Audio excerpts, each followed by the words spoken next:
محترم حضرات، آج ہم جانیں گے کہ کیا مقتدی امام کے پیچھے نماز پڑھے تو اسے قرات کرنا چاہیے یا نہیں، سورہ فاتحہ پڑھنا چاہیے یا نہیں پڑھنا چاہیے، اس بارے میں کیا مسائل ہیں، آؤ ہم بات کریں۔ جب آپ کسی امام کی اقتداء میں ہیں، جب آپ کسی کے پیچھے نماز پڑھ رہے ہیں، نماز پڑھانے والے کو امام کہتے ہیں، پیچھے نماز پڑھنے والے کو مقتدی کہتے ہیں۔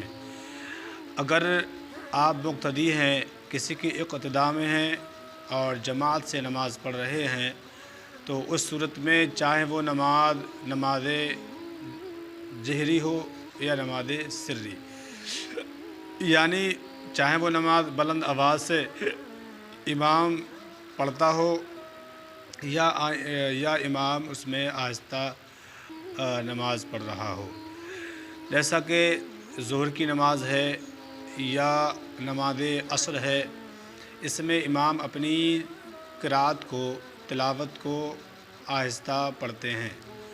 نماز فجر، نماز مغرب و عشاء، ان تین نمازوں میں جہر کے ساتھ بلند آواز سے تلاوت سورہ فاتحہ اور دیگر سورتوں کی تلاوت کی جاتی ہے۔ نماز عیدین دونوں میں، نماز جمعہ میں تلاوت زور سے کی جاتی ہے۔ گویا کہ یوں سمجھیں کہ نمازیں پڑھنے والے حضرات اگر جماعت سے نماز پڑھ رہے ہیں، چاہے وہ نماز ظہر، عصر، مغرب، عشاء، کوئی سی بھی نماز ہو، اگر آپ امام کے پیچھے نماز پڑھ رہے ہیں، چاہے بلند آواز سے امام پڑھے یا نہ پڑھے، آپ کی قرات کرنا منع ہے، سخت منع ہے، آپ کا پڑھنا بالکل منع ہے، آپ بالکل بھی نہ پڑھیں، بالکل بھی آپ نہ پڑھیں، بس قرات کو سنیں۔ اور اگر آہستہ سے قرات کی جاتی ہے جیسے ظہر میں، عصر میں، اس میں بھی آپ کا نہ پڑھنے کا حکم ہے، اس میں بھی آپ تلاوت نہیں کر سکتے، سورہ فاتحہ نہیں پڑھ سکتے، کوئی سورت یا آیت کریمہ کی تلاوت۔ اور کسی بھائی نے سوال کیا تعوذ تسمیہ پڑھ سکتے ہیں، یعنی بسم اللہ، اعوذ باللہ اور بسم اللہ کو پڑھ سکتے ہیں یا نہیں؟ تو میں آپ کو بظاہر بتا دوں کہ اعوذ بسم اللہ، یہ جو تعوذ تسمیہ ہیں، یہ ان کا حکم یہ قرات کے تابع ہیں۔ اگر قرات کی جائے، یہ قرات کے تابع ہوتے ہیں۔ اگر آپ قرات کر رہے ہیں، اگر آپ قرات کر رہے ہیں، تب اعوذ اور بسم اللہ کو، اعوذ اور بسم اللہ کو پڑھیں گے، یعنی تعوذ تسمیہ کو آپ پڑھیں گے۔ اور اگر آپ تلاوت نہیں کر رہے ہیں تو پھر تعوذ اور تسمیہ کا کوئی مطلب نہیں ہے، اس کی کوئی ضرورت نہیں ہے پڑھنے کی۔ تو گویا کہ سمجھیں، اگر آپ قرات کریں گے تو تعوذ اور تسمیہ کو آہستہ پڑھیں گے۔ اگر آپ سورہ فاتحہ کے بعد کوئی سورت کو ملاتے ہیں تو پھر آپ کو چاہیے کہ آپ اس سورت کے شروع میں جو بسم اللہ الرحمن الرحیم ہے، اس کو آہستہ پڑھیں، پھر آپ اس سورت کی تلاوت کریں۔ اور میں آپ کو بتاؤں، یہ تو ہوا آپ کا تعوذ تسمیہ اور تلاوت کا۔ آپ سمجھ چکے ہوں گے کہ جماعت سے جب آپ نماز پڑھیں گے تو آپ کو پیچھے پڑھنے کا حکم نہیں ہے، صرف اور صرف اونلی آپ کو صرف ثنا پڑھنی ہے۔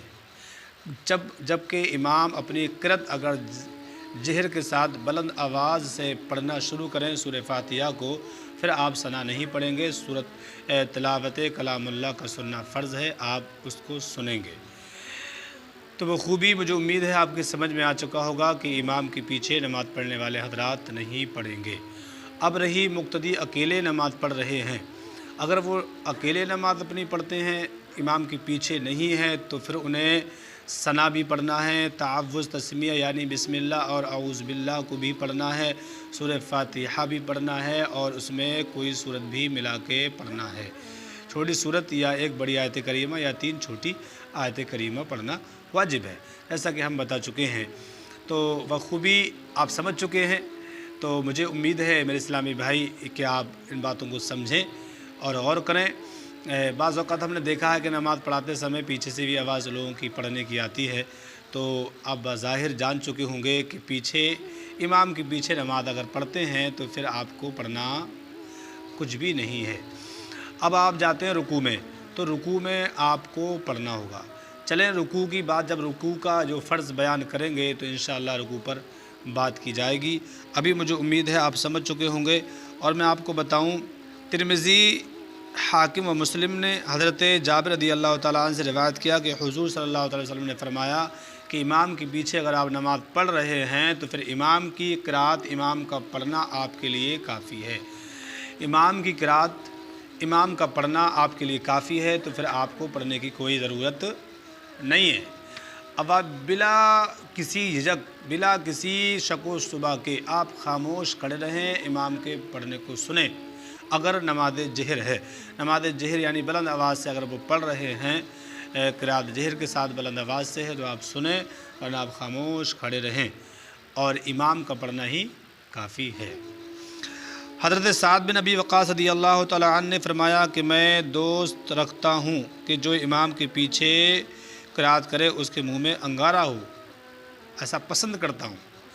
یعنی بہت سخت وعید فرمائی اور بہت سخت منع ہے کہ امام کے پیچھے آپ اپنی قرات کو ہرگز نہ کریں۔ حضرت امیر المؤمنین حضرت عمر فاروق اعظم رضی اللہ تعالیٰ عنہ فرماتے ہیں کہ جو امام کے پیچھے قرات کرتا ہے کاش اس کے منہ میں پتھر ہوں۔ یعنی کتنی ناراضگی کا اظہار کیا کہ جو امام کے پیچھے پڑھے تو عمر فاروق اعظم کہتے ہیں اس کے منہ میں پتھر ہو۔ تو گویا کہ ہم سمجھ چکے ہیں کہ اب ہمیں امام کے پیچھے نماز پڑھنا ہے تو ہمیں نہیں پڑھنا ہے کچھ بھی۔